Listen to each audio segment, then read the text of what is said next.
Hello aspirants, welcome to Veranda Race channel. So இதுதான் first time பார்க்குறீங்கன்னா do subscribe the channel. So இங்க ஒரு question இருக்கு indefinite pronoun use பண்ணி. So nothing இல்லனா nobody இல்லனா anybody or everybody இந்த மாதிரி வார்த்தைகள்லாம் சொல்லுவோம்ல இதெல்லாம் indefinite pronouns சொல்லுவாங்க. வேர் இது பக்கத்துல நம்ம singular verbs தான் யூஸ் பண்ணுவோம். ஓகே ஸோ இது ஃபுல்லாவே நம்ம ஒரே இதுவா கன்சிடர் பண்ணுவோம். அப்போ இங்க ஒரு question இருக்கு nothing but peak over peak. So இந்த ரூலுமே நான் சொல்லியிருப்பேன் ப்ரிப்போசிஷனுக்கு முன்னாடி பின்னாடி சிங்குலராக தான் இருக்கணும்ட்டு.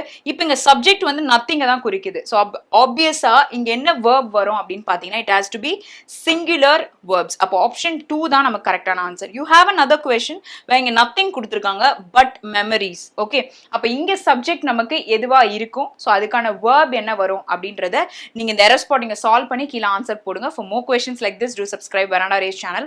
Have a great day. Thank you. மேலும் வரண்டா ரேஸ் கிளாஸஸ் அண்ட் கோச்சிங்ஸை டீட்டெயிலாக தெரிஞ்சுக்க சேனலை கிளிக் பண்ணுங்க. சேனல் நேம் கீழே லிங்க் இருக்கும், அதில் ரிஜிஸ்டர் பண்ணிக்கோங்க. தேங்க்யூ.